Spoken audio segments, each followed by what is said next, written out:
नमस्कार, मी शुभम दुबे, LS मराठी. सध्या कोकणामध्ये मुसळधार पाऊस आहे आणि अशातच मुंबई गोवा महामार्गावरती सातत्याने अपघाताच्या घटना घडतात. आता आपण खेड तालुक्यातील जगबुडी नदी पात्रावरती आहोत. तुम्ही जर बघितलं तर आता एक ताजा अपघात या ठिकाणी झालेला आहे.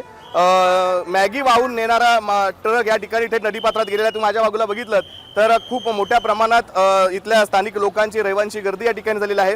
पोलीस प्रशासन तातडीने या ठिकाणी दाखल झालेलं आहे. मात्र या ट्रकमध्ये किती लोक होती, ड्रायव्हरचं नेमकं काय झालं हे अजून येणं बाकी आहे.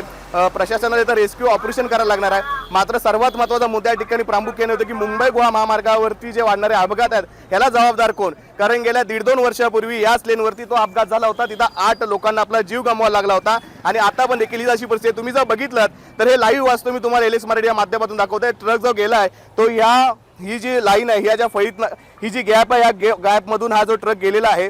अतिशय धोकादायक पद्धतीचा हा गॅप आहे.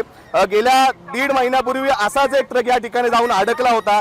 तरीही हायवे प्रशासनाकडनं कोणत्याही प्रकारची या ठिकाणी रोख भूमिका घेतली गेली नाही आहे. कोणत्या प्रकारचं काम या ठिकाणी केलं नाही आहे. अशाच जर बघायला गेलं तर या मुंबई गोवा महामार्गावरून अनेक प्रवासी प्रवास करत असतात. सोबतच जर बघायला गेलं तर येत्या काही महिन्यातच गणपती हा देखील येतो, जो कोकणातला चाकरमान्यांचा सण असणार आहे. आणि अशा वेळेला उपाययोजना म्हणून हायवे प्रशासन राष्ट्रीय महामार्ग विभाग नेमकं काय करणार आहे, अजून किती लोकांचे अपघात त्यांना अपेक्षित आहे, असा सवाल इथले स्थानिक प्रवासी करत आहेत. कॅमेरामन आदित्यसह मी शुभम, LS मराठीसाठी भरणे. महाराष्ट्राचे कर्तबगार मुख्यमंत्री श्री देवेंद्र फडणवीस साहेबांना वाढदिवसाच्या हार्दिक शुभेच्छा. शुभेच्छुक श्री विक्रम संजय काकडे, आमदार, विधान परिषद महाराष्ट्र. माणूस काळाच्या पडद्याआड जातो, पण त्याच्याकडून मिळणारी प्रेरणा मात्र कायम जिवंत राहते.